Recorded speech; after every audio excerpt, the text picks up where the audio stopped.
This is a unboxing of a Skywatcher FlexTube 200p telescope. This is a Dobsonian. I've already set up the stand for it, the base. This is Skywatcher FlexTube 250p. That's 10-inch, the size of the parabolic mirror of this. And I've already set up that.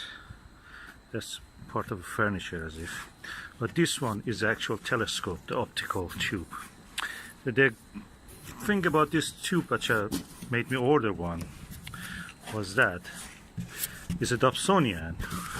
But at the same time, because it is quite compact, you can practically fold it.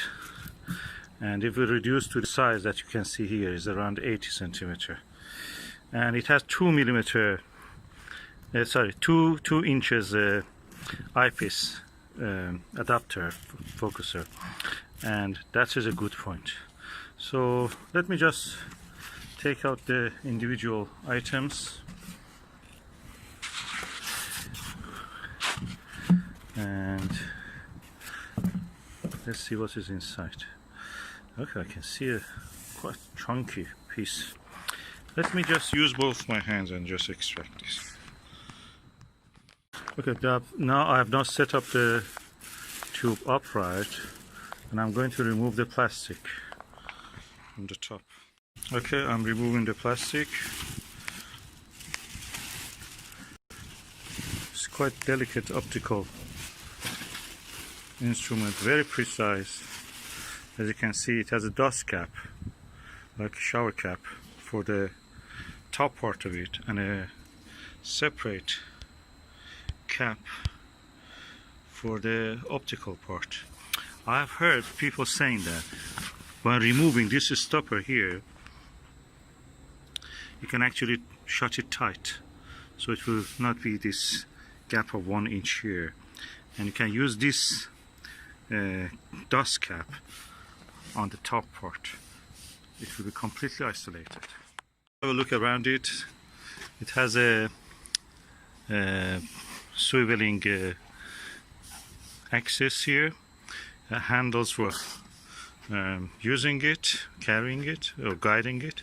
These are the screws that you can loosen up and extend the 4 individual bars to extend the tube. That is the massive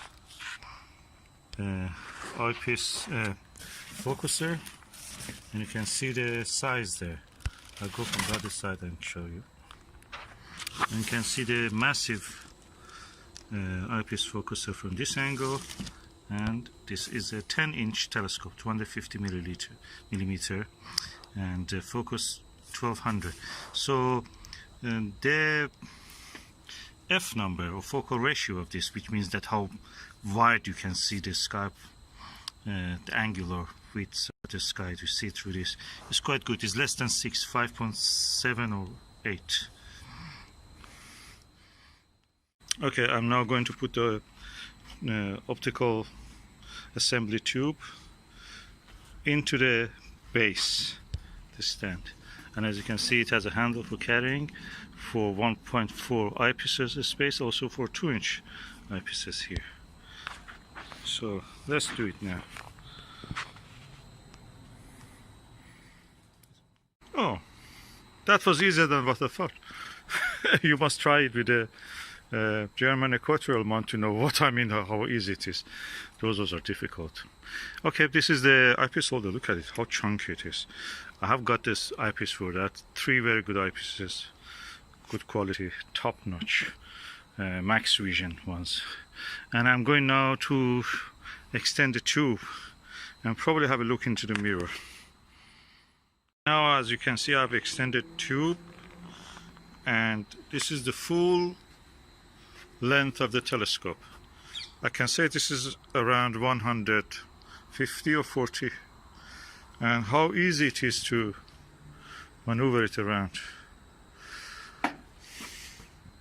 So you can make it up to the lowest point, which is, and it stays the way that it is. You can extend it almost horizontal, yeah. And if you want to go the opposite way, it doesn't go that way. What you will do, you turn the base, and again there is a handle here. You will turn it like that. And now let us see the actual optical assembly tube. That's the cap, dust cap. This is the beautiful mirror of this lovely telescope.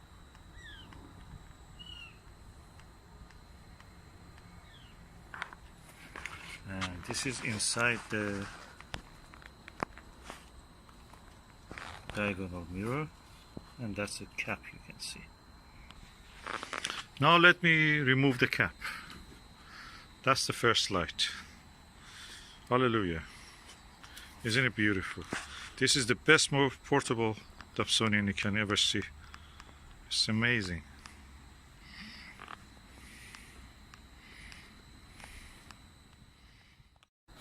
Of course, this is the telescope itself. Looks like a Keck telescope or like a Mount Palomar. And that's a giant mirror. And this is the instruction manual. Astronomical telescope user guide, brochure introducing the different products from the manufacturer, 10mm eyepiece, 25mm eyepiece, which is a wide angle, so I'm going to use that.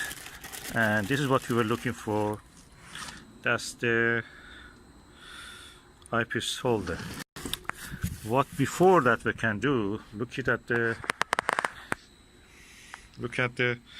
viewfinder. As you can see, this is a viewfinder. On its own is a telescope on its own. I can say this is probably around 50mm and quite impressive size for an eyepiece. I can use it as a telescope. Now I'm going to put the viewfinder here. It's very easy. It's a dovetail bracket. It slides here. So I'm going to do it now, and I will show you the result. I cannot stop admiring the ease of installation in this telescope. Everything is so easy to work with. Telescopes, you know that. Even the smallest one with the German equatorial one are a pain to work with. This is such a giant telescope and it's so easy. Okay, I've installed the viewfinder, and I'm now removing the cap of it to show you the lens. This is the first view of the lens. Beautiful. And I'm now going to remove this lens cap on the end part of it. And let us see how it looks if I look through this viewfinder. It should be a wide angle view. I noticed that the telescope a little bit slides down, so probably I should adjust the tension and the spring or whatever I have to do here. I'm sure there is something for that. And anyway, that's something that I have to read the manual for that. At the moment I'm not going to interfere with this. I'm just putting the lens cap, removing the lens cap from this cap from the viewfinder, just to be able.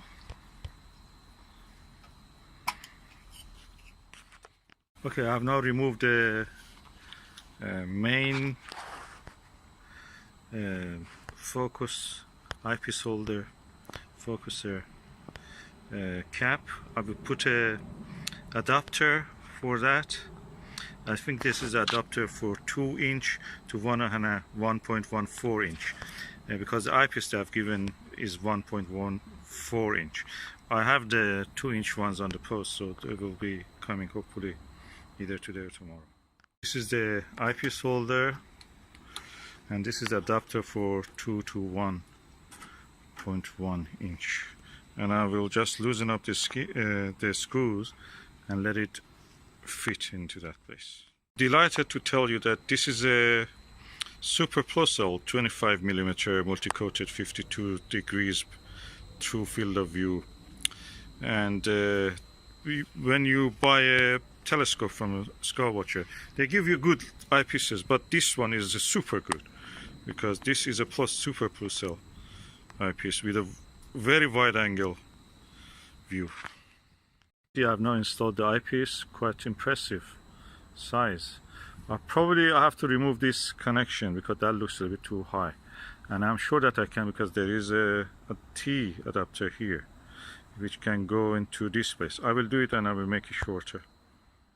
As I mentioned, I have now removed that length of the adapter. That increases the focal point, which can be good, but at the moment I don't want that, and I can put this with a shorter focal length here. You can see I've now done it, and I'm going to focus on some distant object. By the way, this is a focuser knob. On its own is very good. I've seen that they have on the higher model of this, they have a fine focuser, fine travel focuser there that actually you can adjust it for very refined focusing. We will see, probably just a change of the wheel or something I can do with that. I have to see it, maybe it's interchangeable, you don't need the whole thing. If they can have such a thing, I may go for that option also later. Before using this telescope, I use another Skywatcher refractor, that means with a lens, the long one, the traditional way of imagining a telescope. And I can say the image you see with this is superior, clear, crystal clear. You could see individual rocks in the far distant buildings, individual grains, specks of the dust, and over in the shape of a lichen on a tree, far away trees. That's amazing quality. I'm really happy I got this. And guess what?